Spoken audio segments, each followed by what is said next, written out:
جو یہ پاکستان جب بنا دیا گیا، جو کہ ہم اکثر کہتے نہیں ہم آزاد ہوئے تھے، جبکہ ہم آزاد تو نہیں ہوئے تھے، ہمیں تو کریٹ کیا گیا تھا. تو آپ کے خیال سے 76 ایئرس پاکستان نے کیا اچیو کیا، یا پاکستان جنہوں نے بنایا انہوں نے کیا اچیو کیا، اور ہم اس بات سے باہر کیوں نہیں نکل پائے کہ ہندوستان ہمارا دشمن ہے؟ بہت اچھا سوال ہے، بڑا کمپریہنسو ہے. دیکھیں، جس بنیاد پہ ملک کو توڑا گیا تھا وہ تو یہی تھا نا کہ ہندوؤں اور مسلمانوں کے لیے ایک ملک میں رہنا جو ہے وہ ممکن نہیں ہے، کیونکہ سول وار ہو جائے گی اور بہت خون خرابہ ہوگا اور یہ ہے اور وہ ہے. تو اس لیے اسلام کو اور مسلمانوں کو بچانے کے لیے ان کو ایک الگ ملک چاہیے. یہ آرگومنٹ جو تھی کبھی کامیاب نہ ہوتی اگر سیکنڈ ورلڈ وار شروع نہ ہوتی اور انڈین نیشنل کانگریس فیصلہ نہ کرتی کہ وہ انگریزوں کا ساتھ نہیں دیں گے. جب انہوں نے ساتھ نہ دینے کا فیصلہ کیا تو انہیں ضرورت تھی ہندوستان میں اپنا قابو رکھنے کے لیے، تو وہ پھر جناح صاحب نے اپنی سروسز آفر کی اور کہا کہ ہم آپ کی مدد کرتے ہیں، جنگ کے بعد ہمیں رائٹ آف سیلف ڈٹرمنیشن دیا جائے. انگریزوں نے اس کا کوئی پورا کمٹمنٹ نہیں دی، لیکن لارڈ لنلتھ کو جو وائس رائے تھے انہوں نے کہا کہ بھی پھر آپ کوئی کنکریٹ چیز مانگے نا، کیا آپ چاہتے ہیں. اس کے بعد یہ 23 مارچ 1940 کا لاہور ریزولوشن آیا. اس سے پہلے جناح صاحب نے 2 نیشن تھیوری جو دونوں ہندوؤں کی طرف سے اور مسلمانوں کی طرف سے اس پہ بات ہوتی، اس کو آفیشل ڈیمانڈ بنا لیا نا مسلم لیگ کا. تو میں کہتا ہوں that is the foundational speech on which Pakistan came in to being. تو جناح صاحب کی جو سروسز ہیں پاکستان بنانے میں، وہ کسی اور نے وہ سروسز نہیں دیں جو جناح صاحب کی اسپیچ نے، اور اس کے بعد 7 سال انہوں نے اسی کو دہرایا اور آرگومنٹس تھے. چلو پاکستان گیا، مان لیا مسلمانوں کو ایک ملک چاہیے تھا، بن گیا. اس میں مائنورٹیز بھی تھیں. جناح صاحب نے بار بار کہا کہ ہم ان کو اچھی طرح ٹریٹ کریں گے، لیکن جو ان کے ساتھ ہوا وہ آپ بھی جانتی ہیں اور میں بھی جانتا ہوں. دونوں جگہ پہ مائنورٹیز کو ہم نے بہت بری طرح ٹریٹ کیا. جناح صاحب کی زندگی کے اندر ہی جو 21% ہندو سکھ ویسٹ پاکستان میں ہونے چاہیے تھے وہ سب بھاگ گئے، کیونکہ ان پر اتنے حملے ہوئے کہ ان کو جان بچانے کے لیے انڈیا میں پناہ لینی پڑی. اس کے برعکس 35 ملین جو مسلمان انڈیا میں ہم چھوڑ آئے تھے ان کو کانگریس کی حکومتوں نے پروٹیکشن دی، اور آج وہ وہاں ہی ہیں. 9.8% سے وہ 14.2%، اب تو کچھ لوگ کہتے ہیں 15% ہو چکے ہیں. چلو یہ بھی ہو گیا. اب بات یہ ہے کہ پاکستان نے کیا اس کے بعد اچیو کیا. دیکھیں، یہ وہ زمانہ ہے جب سیکنڈ ورلڈ وار تو ختم ہو گئی تھی اور نازی جرمنی اور اٹلی اور جاپان کو شکست ہو چکی تھی، لیکن روس کی اور امریکہ کی، سوویت یونین کی اور یو ایس اے کی ایک کولڈ وار شروع ہوئی، جس میں کولڈ وار میں دونوں طرف سے کوشش تھی کہ یہ جو نئے آزاد ملک ہیں نا افریقہ اور ایشیا کے، وہ یا سوویت انفلوئنس میں آ جائیں یا وہ امریکن انفلوئنس میں آ جائیں. اس میں پاکستان نے، بلکہ جناح صاحب نے 1946، بلکہ کچھ لوگ 1945 کا بھی ایویڈنس دیتے ہیں، لیکن 46 میں مسٹر اصفہانی، یہ جو ہے نا آج کل حسین حقانی پاکستان کے فارمر ایمبیسڈر، ان کی جو وائف ہے، یہ ان کے دادا کی بات ہو رہی ہے، مسٹر اصفہانی. ان کو بھیجا امریکنز کو یہ کہہ کے کہ آپ ہندوستان کی آزادی کی تو بات کرتے ہیں لیکن آپ پاکستان کو کیوں اپوز کرتے ہیں. ہم جو ہیں، کیونکہ ہم ایک مسلم نیشن ہے بنیں گے، تو سوویت یونین جو ایک ایتھیسٹ آئیڈیالوجی ہے، کمیونسٹ، اس کے لیے ہم سب سے زیادہ آپ کا سروس دیں گے. اور مڈل ایسٹ میں جہاں پہ آپ کا آئل کا انٹرسٹ ہے، تو پاکستانی فوج جو ہے آپ کی وہاں بھی مدد کرے گی. تو پاکستان نے اپنی فورن پالیسی پہلے سے ہی اس طرح بنائی کہ دنیا کی کولڈ وار میں پاکستان کو ایک رینٹیئر اسٹیٹ کہ آپ ہمیں رینٹ دیتے جائیں، مطلب اکنامک ایڈ، ملٹری ایڈ دیتے جائیں، اور ہماری سروسز سوویت یونین کے خلاف اور مڈل ایسٹ آئل میں آپ کی مدد کے لیے تیار ہیں ہم. تو یہ بنی پاکستان کی ایز اے جب یہ آزاد اگر کہیں انہیں، ویسے تو یہ دیور کالڈ انڈیپینڈنٹ ڈومینینس، اور پاکستان 1956 تک ایکچولی آزاد نہیں ہوا. Republic of Pakistan, Islamic republic 23 March 1956 کو بنا. تب تک ہم برٹش ڈومینین ہی تھے، انڈیپینڈنٹ اونلی ان ورڈز. ٹھیک ہے. اچھا، اب کیونکہ یہ کولڈ وار کا دور تھا اور انڈیا نے اپنی نان الائن موومنٹ رکھی تھی کہ بھی نہ ہم نے سوویت بلاک کا حصہ بننا ہے، نہ ہم نے امریکن بلاک کا بننا ہے، بلکہ ہم نے آزاد فورن پالیسی رکھنی ہے جس کی بیسک نان الائن پالیسی ہوگی کہ ہم امن کی بات کریں گے. So we will be supporting peace in the world. اس کی وجہ سے امریکہ سے بھی ان کو ایڈ ملی اور سوویت یونین سے بھی. سوویت یونین کی ایڈ کا بڑا انٹرسٹنگ فیچر یہ تھا کہ انہوں نے ہندوستان کی جو کوشش تھی نا کہ ایک انڈسٹریل بیس بنا سکیں، اس میں سوویت یونین نے بہت مدد کی. امریکن مدد اور قسم کی آئی، لیکن انڈسٹریلائزیشن آف انڈیا میں سوویت یونین کی جو مدد تھی وہ بڑی امپورٹنٹ ثابت ہوئی. پاکستان کو بھی سوویت یونین نے آفر کیا تھا کہ ہم اسٹیل مل لگا دیتے ہیں، لیکن پاکستان کیونکہ ویسٹ کی طرف جھک رہا تھا اور یہاں پہ جو ایک انڈسٹریل فیملی تھی وزیر علی انڈسٹریز، انہوں نے کہا ہمیں کوئی ضرورت نہیں ہے. تو امریکہ سے پھر ورلڈ بینک کے ذریعے ہمیں مدد کی گئی. PIDC Pakistan industrial development corporation بنی، جنہوں نے ہیوی انڈسٹری کی طرف رخ نہیں کیا بلکہ لائٹ انڈسٹری لگائی، یعنی کنزیومر چیزیں بنانے کے لیے ٹوتھ پیسٹ، کپڑا، ٹیکسٹائل، یہ وہ اس میں مدد ملی. اور پاکستان نے ایکچولی ترقی بھی کی. ایک دو اور چیزیں بتا دوں، یعنی کہ پاکستان میں جو ہمارا لیفٹ ہے نا، وہ ایک حد تک ان کے پاس کوئی اور کچھ کرنے کو ہے نہیں. تو وہ لیفٹ اور رائٹ جو ہے وہ ملٹری گورنمنٹ کو برا کہنا اور جو سولین حکومت ہے ان کو سمجھے اچھا ہی کہنا والی سیاست کرتے ہیں. لیکن حقیقت کیا ہے؟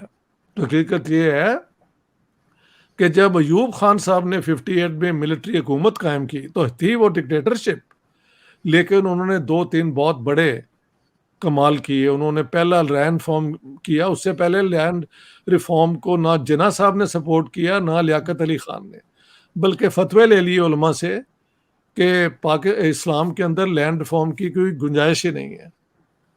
حالانکہ مسلمانوں میں ایک اور بھی ٹریڈیشن تھی. وہ جو صحابی تھے غفاری، انصار سے تھے، ان کا تو یہ تھا کہ ایکوالٹی ہونی چاہیے، یہ ہے وہ ہے. اور حضرت عمر کی ایک رولنگ تھی کہ جو سیریا میں ہم نے زمینیں کیپچر کی ہیں ان کو عرب پراپرٹی نہ بنائی جائے because we don't want feudalism. تو آپ ایک آرگومنٹ یہ تھی کہ لینڈ ریفارم از اے جائز پالیسی آف دا اسٹیٹ.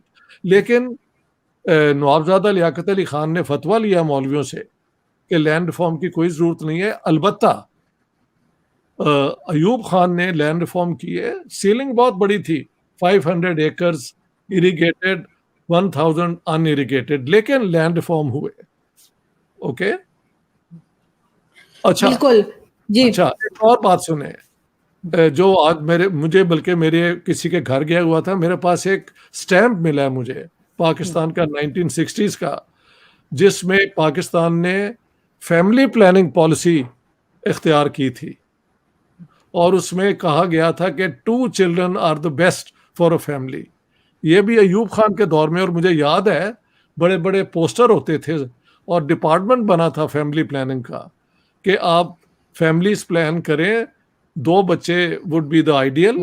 اور اسٹیٹ کی طرف سے مدد بھی ملتی تھی کانٹرسیپٹیوز میں اور باقی چیزوں میں فیملی کو چلانے کے لیے. تھرڈ تو میں نے بار بار آپ کو بتایا ہے جو مسلم فیملی لا انہوں نے چینج کی. لڑکیوں کی ایج کا کوئی لمٹ نہیں تھا, 16 سال بنا دی گئی جو اب شاید 18 بن گئی ہے, وچ از ویری گڈ. یہ جو 3 طلاق والا سسٹم تھا انہوں نے اسے روکنے کی کوشش کی بائی میکنگ اٹ کہ اگر آپ اپنی بیوی کے ہوتے ہوئے دوسری بیوی لا رہے ہیں تو پہلی بیوی کی رضامندی ہونی چاہیے, اور یہ پہلے, اور طلاق اگر آپ نے اپنی بیوی کو دینی ہے تو یہ یونین کاؤنسل میں کیس رجسٹر ہوگا, جہاں پہ یونین کاؤنسل کی لوگ بیٹھیں گے اور کوشش کریں گے کہ بھئی فیملی کے بریک اپ نہ ہو. اور تیسری جو انہوں نے کی تھی وہ یہی تھی کہ یتیم جو ہو جاتے ہیں نا, دادا کی پراپرٹی سے اولاد نہ سنیوں میں نہ شیعوں میں ملتی تھی. انہوں نے کہا کہ اسلام کا مقصد جو ہے وہ کمزور کا ساتھ دینا ہے, تو یہ غلط لا ہے, کیونکہ یہ لا بعد میں بنی تھی نا, حنفی اور جعفری جو بھی لا ہے وہ چینج کر دی, وہ آج تک چل رہی ہے پاکستان میں مسلم فیملی لا. تو ایوب خان کا وہ دور جو ہے, اگر آپ ہماری انڈسٹریل گروتھ بھی دیکھیں 5.3%, اور ورلڈ بینک کی طرف سے گسٹاف پیپنیک کی رپورٹ ہے کہ Pakistan is an ideal case of capitalist development, یعنی ویسٹ کی کوشش تھی کہ پاکستان ایک کامیاب کیپٹلسٹ ملک بنے, جیسے بعد میں انہوں نے ساؤتھ کوریا, تائیوان اور ان کو کامیاب کیا, سنگاپور کو, مگر اٹ سٹارٹڈ وتھ پاکستان. لیکن پنگا کیا ہم نے لے لیا, پہلے کشمیر میں 47-48 میں نے بتا چکا ہوں تب لیا تھا, اب 65 میں ایک اور جنگ شروع کر دی. 3 بندے انوالو تھے, Zulfikar Ali Bhutto foreign minister, foreign secretary کیا نام تھا ان کا, عزیز احمد, اور میجر جنرل اختر حسین ملک. ان تینوں نے ایک پلان بنائی, اس کے 2 پورشنز تھے, Gibraltar, operation Gibraltar and grand slam. وہ ناکام ہو گیا. میں نے پوری اپنی جو کتاب ہے نا پاکستان گیرزن اسٹیٹ, سب ڈیٹیلز دے دی, اور بھی بہت کتابوں میں یہ سب ذکر آ گیا. ہاں جی, تو اس کے بعد پاکستان نے کبھی دوبارہ اپنی انڈسٹریل گروتھ کی طرف رخ نہیں کیا, بلکہ جنگوں کی طرف, اور انڈیا کے ساتھ وہ کیا کہتے ہیں ملٹری کمپٹیشن میں آ گئے. 71 وار ہوئی, اس میں ہم نے اس پاکستان کو خود ہی اپنے ہاتھوں سے جانے دیا, because the Bengalis turned against you. اور اس کے بعد ہم نے وہ اسلامک ایکسٹریمزم کو اپنا ایک فارن پالیسی کا حصہ بنایا, جس کی وجہ سے ہمیں بہت ڈالر آئے افغان جہاد کے دوران, لیکن ہماری سوسائٹی کا ستیہ ناش ہو گیا. مجھے یاد ہے اس سے پہلے جب محرم کا ہوتا تھا تو جو شیعہ ہیں وہ ماتم کرتے تھے, جو سنی ہیں وہ سبیلیں لگاتے تھے, اور سب بڑے امن اور احترام سے ہوتا تھا. اب آپ کو پتا ہے کیا ہوتا ہے محرم کے دوران, کیوں جی, وہ سارے کتنی ایکسٹریمزم آ جاتی ہے. اور بلکہ یہ بھی کہنا چاہیے کہ جو ایک ماتمی طریقہ بھی تھا وہ اب زیادہ وحشی طریقہ ہو گیا, میں نے نوٹ کیا ہے, وحشت کی طرف آ گئے ہیں, اور جو ان کے اپوننٹ ہیں وہ ان پہ حملے کرنے کے لیے تیار ہیں. تو ایکسٹریمزم پاکستان نے خود ہی اپنے اسٹیٹ میں پروڈیوس کی. رزلٹ کیا نکلا, سوسائٹی کے اندر جو تھا نا ایک دوسرے کا احترام, وہ ختم ہو گیا. ہاں جی, بالکل ایسا ہی ہے جی. اور انڈیا کے خلاف تو پہلے سے ہم اینٹی ہندو, اینٹی مسلم, اینٹی ہندوستان جو پالیسیز تھیں وہ جنگی جنون میں غزوہ ہند اور پتہ نہیں کیا کیا نان سینس باتیں ہمارے شروع ہو گئیں. نیٹ رزلٹ یہ ہے کہ کچھ نہ کشمیر کا ملا, نہ سیاچن میں کچھ ملا. ایسٹ پاکستان ہمارے ہاتھوں سے نکل گیا. اور کیا ہم نے کوئی جمہوریت بنا لی؟ آئی ایم سوری, نو. کیا ہم نے ایک کامیاب اسلامک ریاست بنا لی؟ آئی ایم سوری, نو. کیا ہم نے ایک کامیاب پولیٹیکل سسٹم بنایا؟ آئی ایم سوری, نو. کیا ہم نے ہندوستان سے بہتر اکانومی جس کے چانس بن رہے تھے اس کو قائم رکھا؟ The answer is I am sorry, no. آج جو حال ہے, آپ تو اسلام آباد میں رہتی ہیں, مجھ سے بہتر جانتی ہیں, میں 9 ہفتے میں I have come back deeply shocked. Economy کا برا حال ہے, نوکریاں مل نہیں رہی لوگوں کو. انڈیا میں نے جا کے دیکھا ہے ان کی آئی ٹی انڈسٹری, اور آئی ٹی کا بار بار میں ذکر کرتا ہوں, ہر قسم کی انڈسٹری, فارماسیوٹیکلز, وہ دنیا میں کمپیٹ کر رہے ہیں. اب وہ یہ جو ہے چپس بنانے والی جو ہے, سیمی کنڈکٹر کے اندر ان بگ وے آ گئے ہیں.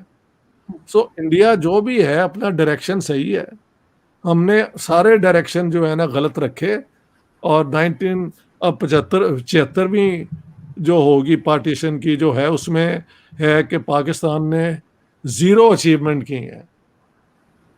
میں نے تو یہ دیکھا ہماری بالکل ہے میڈیا. سر. لیکن سر ہم کچھ سیکھنے کے لیے آپ کو لگ رہا ہے کہ کچھ لوگ ہیں جو ابھی بھی ٹھیک ہونے کے لیے تیار ہیں, کیونکہ نہ تو سر سویلین گورنمنٹ کچھ سنبھال پاتی ہے, اور جب ڈکٹیٹرشپ آتی ہے تو وہ بھی ایسا لگتا ہے کہ کچھ بھی سنبھال نہیں پا رہے, خاص طور پہ اکانومی. نہیں, بالکل صحیح ہے, بالکل صحیح ہے. اور یہاں بیٹھ کے ایک آپٹمزم کی بات کرنا irresponsible ہوگی, کیونکہ اگر ان کے پاس عقل ہو تو یہ اپنے نارمل باتیں کرنی شروع کر دے نا. ہندوستان کے ساتھ ٹریڈ کی resumption is a basic I think requirement, وہ شروع کریں. پاکستان میں لوگوں کو ریلیف ملے, ہاں جی, گڈز جو ہیں وہ سستی آئیں, ہم بھی اپنی چیزیں یہاں مارکیٹ کریں انڈیا میں. ٹریڈ کے ساتھ ساتھ جو ہے نا نفرتیں وہ ہمیشہ ختم ہو جاتی ہیں, یا وہ نفرتیں چاہے رہیں بھی تو وہ سائڈ پہ آ جاتی ہیں, اور ملک اپنے انٹرسٹ میں گرو کرتے ہیں, پراسپیرٹی. اب پاکستان اگر یہ کرنے کو تیار نہیں تو مجھے لگتا ہے انڈیا بھی کوئی پاکستان کے لیے زیادہ, اب وہ جو تھا نا ایک دور میں کہ let's go together, they don't think in that way. وہ کہتے ہیں نہیں تے نہ صحیح کرو پھر ہوں تسی جو مرضی. So that's the problem. سر وہ تو جان چھوڑاتے ہیں, وہ تو کہتے ہیں بھائی تم جانو تمہارا کام جانے. بھارت میں کئی لوگ ایسے ہیں جن سے بات ہوتی ہے, وہ کہتے ہیں ہمیں کوئی تعلق ہی نہیں رکھنا, اچھا نہ برا, جی جی, پاکستان کے ساتھ. خیر یہ بھی ممکن نہیں ہے, کیونکہ جب آپ نیبرز ہوں تو یہ کہ نہیں آپ کہہ سکتے کہ تعلق کوئی نہیں ہوگا. تعلق نارمل ہو جائیں تو اچھا ہے, بہتر ہو جائے تو اور بھی بہتر ہے. تو یہ کوئی بالکل. آرگومنٹ نہیں ہے کہ ہم نے بالکل نہیں کرنا, لیکن وہ آگے ہیں تنگ. انہوں نے کئی کوششیں کی ہیں under the WTO, world trade organisation کے, اس کے مطابق آل ممبرز کو آپ کو دینا چاہیے موسٹ فیورڈ نیشن, اور نیبرز کو تو خاص طور پہ عملاً یہ ہو جاتا ہے. وہ انڈیا نے ہمیں دے بھی دیا, وی ریفیوزڈ, اور بعد میں ہم نے ٹریڈ بند کر دی. اور یہ وہی عمران خان ہے, مجھے یاد ہے 2004 میں جب یہ پیسے ریز کر رہے تھے کراچی میں کینسر اسپتال کے لیے, میں نے اپنے کانوں سے اپنے آنکھوں سے دیکھا کہتے ہوئے کہ ایک کینسر کی پل ہے جو انڈیا سے 52 روپیز کی ملتی ہے اور ویسٹ سے ہم 161 کی لیتے ہیں, تو ہم کیوں انڈیا سے نہ لیں. اب جب کہ یہ ٹریڈ والی بات ہوئی اور باجوہ نے کہہ دیا تھا کہ یس وی ول ریزیوم ٹریڈ, تو انہوں نے اور انہوں کے منسٹرز نے اس کے اوپر اوور رول کر دیا. اور شاہ محمود قریشی اور یہ تو مالدار لوگ ہیں یار, ان لوگوں کو کوئی فرق نہیں پڑتا, ذمہ دار ہیں, بڑے ہیں, پیری فقیری سے پیسہ آ جاتا ہے, پتہ نہیں کیا کہاں سے ان کے سورسز ہیں, ان کے بچے باہر پڑھتے ہیں, پڑھے لکھے لوگ ہیں. You talk to Shah Mahmood Qureshi, he is not a fool. اور وہ جو جتنے ہیں پرائیویٹلی دے آر ایجوکیٹڈ, کتابیں بھی پڑھتے ہیں, لیکن ایز اے کلیکٹیو انہیں پتہ نہیں کیا ہو جاتا ہے. اور دنیا کو کہنا ہمارے پاس نیوکلیر ویپنز ہیں, یہ اب وہ کیا کہتے ہیں, the wolf is coming, the wolf is coming, the wolf is coming. Now people say we don't see the wolf. بھئی ہے تو کیا کر لو گے, کس پہ چلا دو گے, انڈیا پہ چلا دو گے, تو وہ آپ پہ چلا دیں گے. یار یہ کیا بات ہوئی, آپ امریکہ پہ چلا دیں گے, تو بجائے جب تک آپ چلائیں گے وہ آپ کو تباہ کر دیں گے. I don't understand what is the nuclear weapon going to do great for us which we have not been able to do in 75 years. سوائے یہ کہ ہم نے اپنی وہ ہسپتالوں کو محروم رکھا, ہم نے اپنی ایجوکیشن کو بالکل ناقص قسم کی ایجوکیشن جس میں ٹھوس دیا آئیڈیالوجی, ہاں جی. اور زیادہ سے زیادہ آپ قرآن شریف کو پڑھو. میں کہتا ہوں قرآن شریف کو دل سے پڑھنے والوں کو کوئی ضرورت نہیں ہے, وہ امتحان پاس کرتے پھرے, ہاں جی.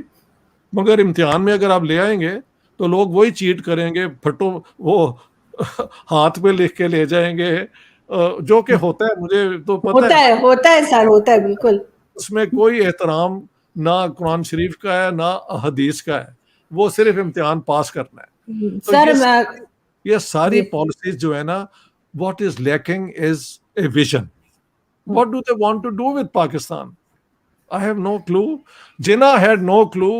He was the most effective آپ کہہ سکتے ہیں lawyer to defend that case، اور انہوں نے جیت بھی لیا. بٹ کیس تو جیت لیا، اور بعد میں وہ کیس کیا تھا کہ ہم ہندوؤں کے ساتھ نہیں رہ سکتے. Okay, 1/3 you left in India, تو وہ بھی کمپلیٹ نہیں ہوا. اور اگر آپ سارے مسلمان پیار محبت سے رہتے تو پاکستان تو بہت ترقی کرتا. آپ کے اپنے بنگالیوں نے آپ سے الگ راستہ اختیار کر لیا، اور اب سنیں بلوچ کہتے ہیں، ان کی کوئی پرائم منسٹر ہے جو انڈیا گئی ہوئی ہے، کہہ رہی ہے کہ ہمیں انڈیا کی مدد چاہیے آزاد ہونے میں، یہ وہ. if that is true then I don't know where all we are heading towards. Have you heard that?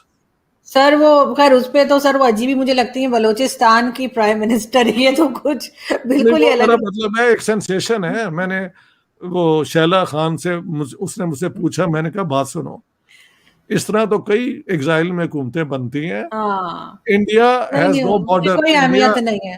India has no border with ہاں Afghanistan, so they can't help. So it's a نہیں نہیں non-starter. ہاں. سر وہ تو ایسا ہی ہے، کوئی بھی کلیم کر دے، میں کہہ دوں میں دہلی کی پرائم منسٹر ہوں یہاں بیٹھ کے، کیونکہ میری مدر وہاں سے آئی تھی، تو ایسے ہی ہے. میں بھی وہاں کا کلیم کر دوں، تو وہ تو ایسا ہی ہے. لیکن بہرحال سر دیکھتے ہیں کہ یہ کچھ آگے کر پاتے ہیں یا نہیں، کیونکہ اب لگ یہی رہا ہے کہ مزید کوئی IMF خاص طور پہ ان کو مزید پیسہ نہیں دے گا، تو اب یہ کس طرح چلتے ہیں. مگر ایک چیز سر ضرور میں آپ کو کہوں گی کہ یہ شاہ محمود قریشی، عمران خان اور جتنے لوگ